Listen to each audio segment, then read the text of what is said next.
let me tell you the story of Hashak-sama. My father's parents' house was a little less than 2 hours away by car.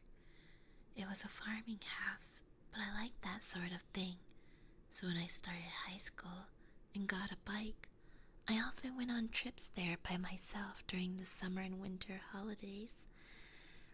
Both my grandfather and my grandmother happily welcomed me. We're so happy that you're here. However, the last time I went there was just before I started the 3rd grade of high school, so I haven't been there in over 10 years now. It's not that I won't go, but rather, I can't go.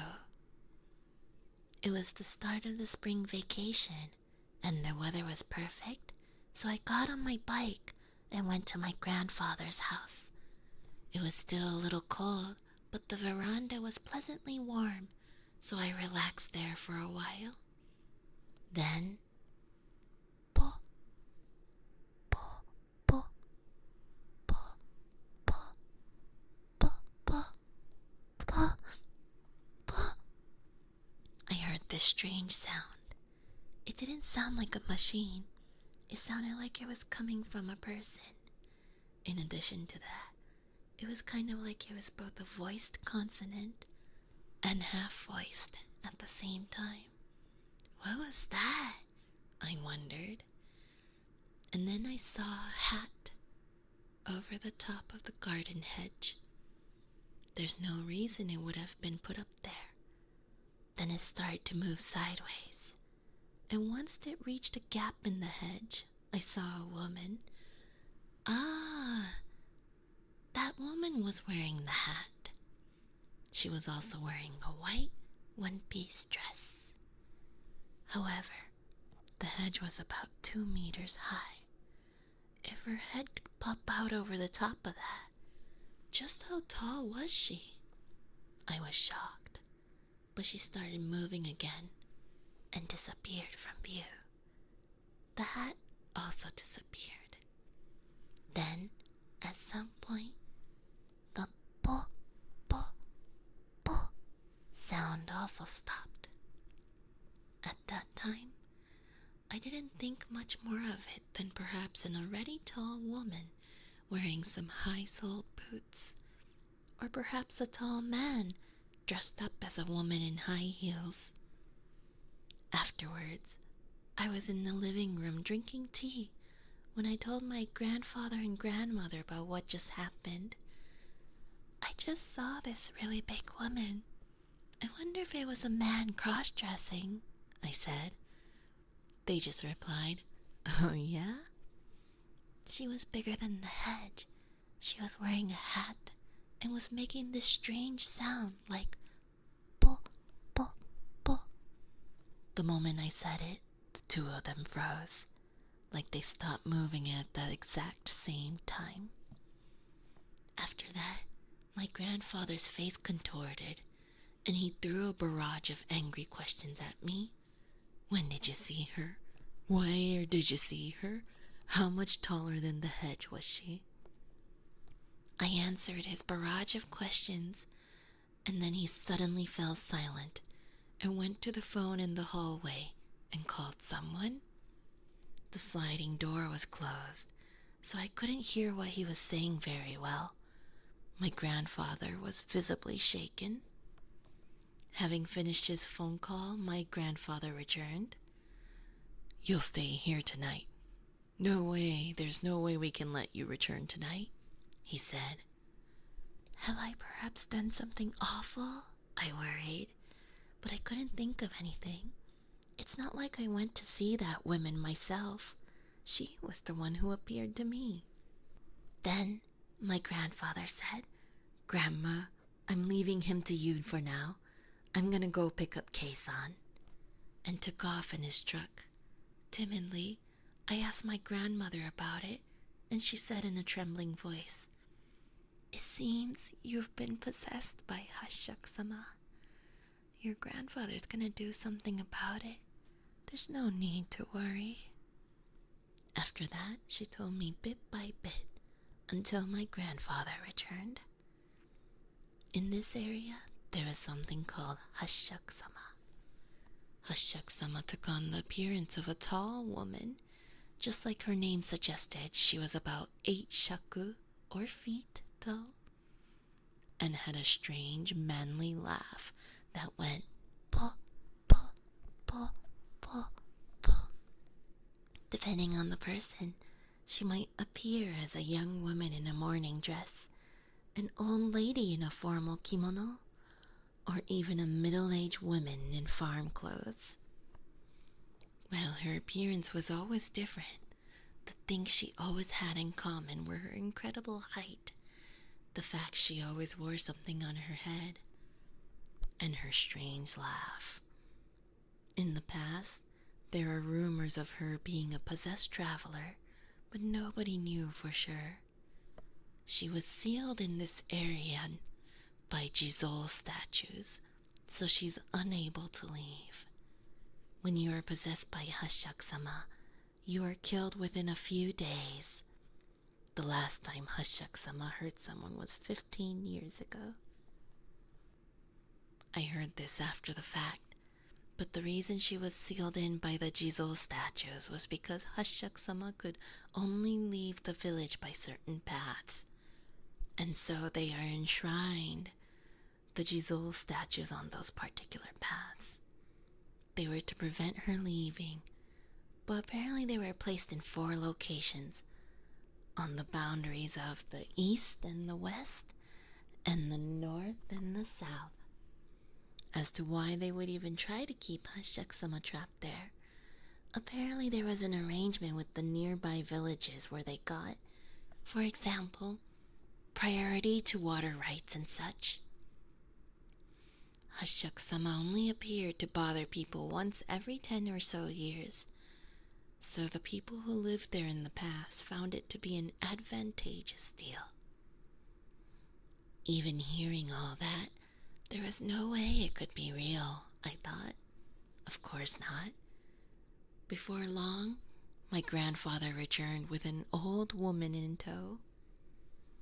"Well, haven't you gotten yourself into a fine mess? Here, take this," the old lady said, and handed me a talisman. Then she went upstairs with my grandfather to do something. My grandmother stayed behind with me. Even when I went to the toilet, she went with me and wouldn't let me close the door all the way. For the first time since being there, I started to think, maybe this really is dangerous. A short while later, they called me up to the 2nd floor and put me in a room. The windows were entirely covered over with newspaper and talismans, and there were piles of salt in all 4 corners. There was a small wooden box, and on top of it was a small statue of Buddha. Then, I don't know where they came from, but there were 2 bedpans prepared as well. I was supposed to go in those? The sun's about to set. Listen, you can't leave this room until tomorrow morning.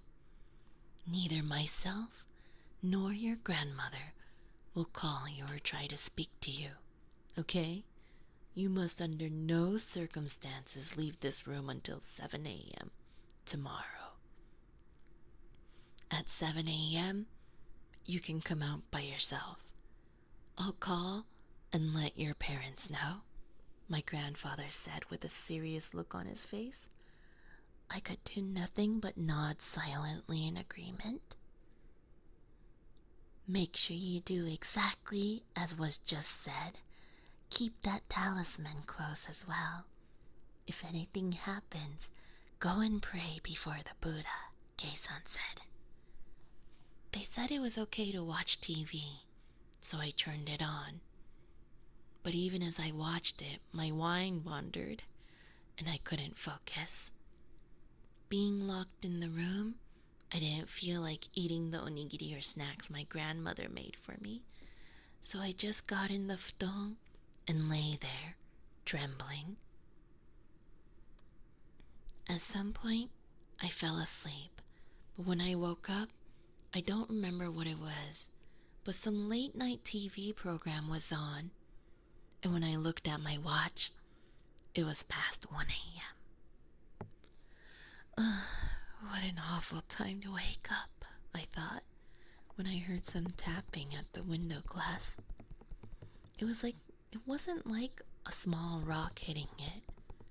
It was more like a finger wrapping across the surface. I couldn't decide whether the wind could make a sound like that, or if it really was a person tapping at the window. So I tried to believe with all my might that it was really just the wind. Then I heard my grandfather's voice. "Hey, are you okay? Don't push yourself too hard if you're scared, okay?" Without thinking, I walked towards the door, but then I remembered what my grandfather said to me. "What's wrong? You can come out if you want." The voice sounded exactly like my grandfather, but it wasn't him. I don't know why, but I just knew. And as I realized that, I got goosebumps. I looked over at the pile of salt in the corner, and the top had turned black. I ran at full speed to the Buddha and sat down in front of it. Grasping the talisman, I started to pray as hard as I can. "Please, help me." Then, bo, bo, bo, bo, bo, bo, bo, bo, bo, bo. I heard the voice, and the window started rapping. Dun, dun, dun, dun. I knew she wasn't that tall, but I couldn't stop picturing her in my mind reaching up from below and tapping the window. There was nothing I could do but keep praying in front of the Buddha.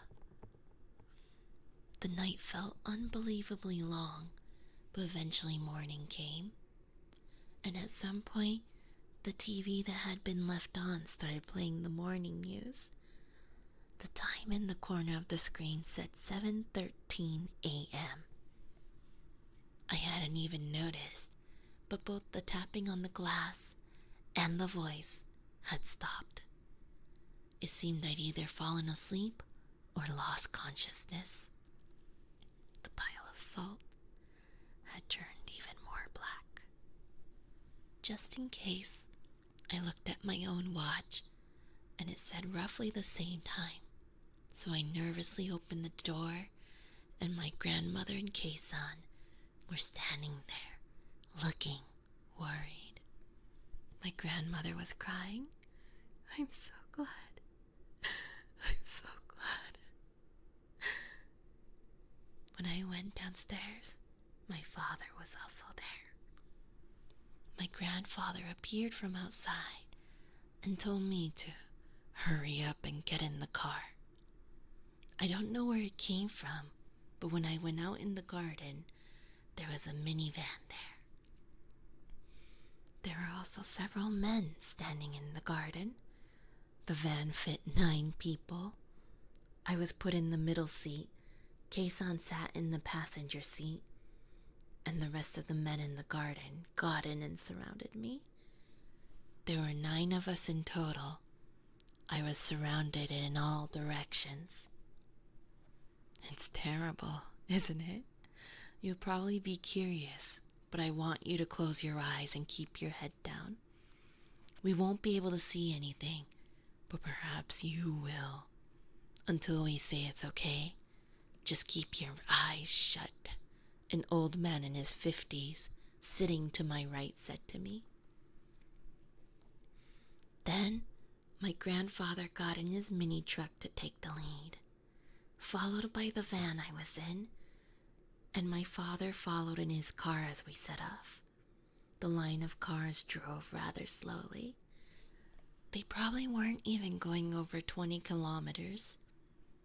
Before long, Keisan muttered, "This is the hard part," and the men started chanting some sort of Buddhist prayer. Po, po, po, po, po, po, po, po, po, po. I heard that voice again. I gripped the talisman Keisan gave me and closed my eyes and put my head down like I was told. But for some reason, I opened my eyes just a little and looked outside. I saw a white dress. It was moving alongside the car. She was following with such long strides. Her head was outside the window, so I couldn't see it. But she started bobbing her head down like she was trying to see inside the car. Unconsciously, I let out a little sound. "Don't look," the man next to me raised his voice. In a panic, I squeezed my eyes shut and gripped the talisman even tighter.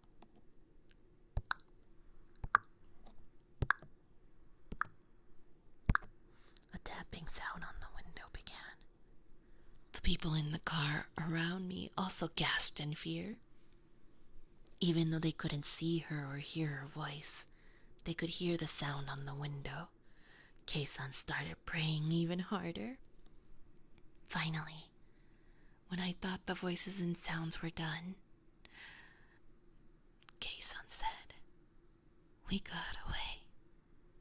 The men around me, who had been quiet until that point, sighed in relief and said, "Thank goodness." Soon after, the van stopped on a wide part of the road, and I got into my father's car.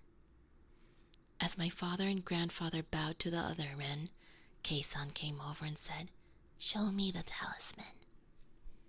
I was still unconsciously gripping it. When I looked at it, it had turned entirely black. Keisan said, "I think it's all okay now, but just in case, you should keep this for a little while longer," and gave me a new talisman.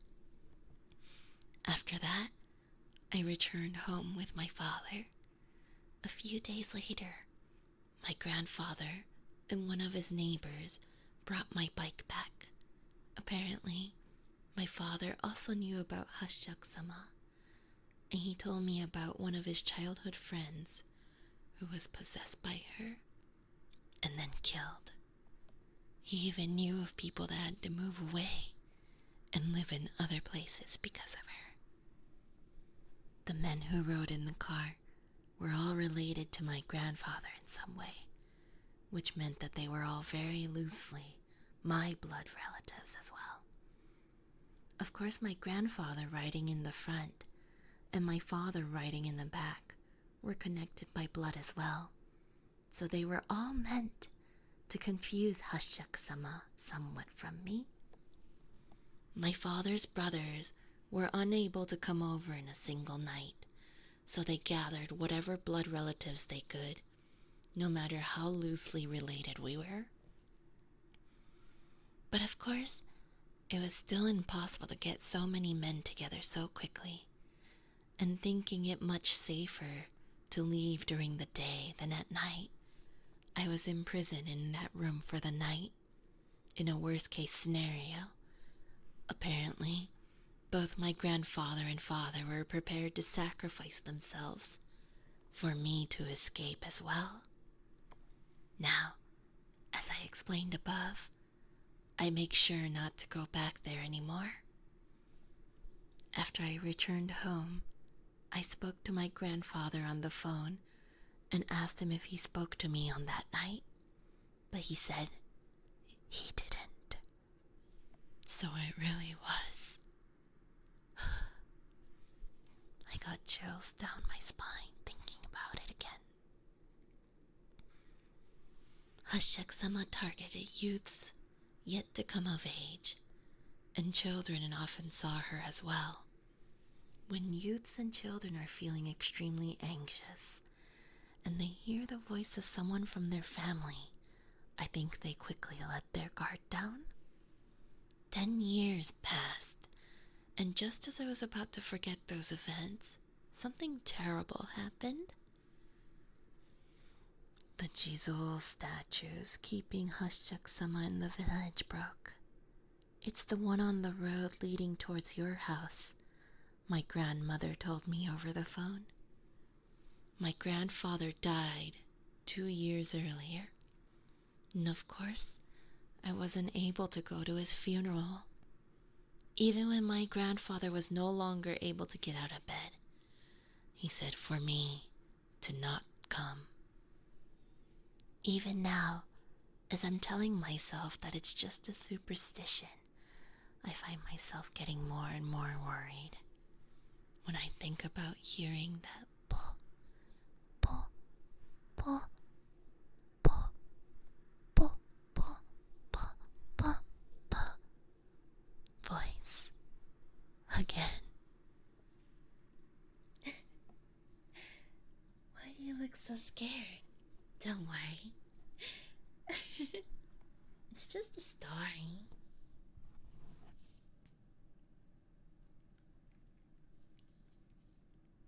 By the way,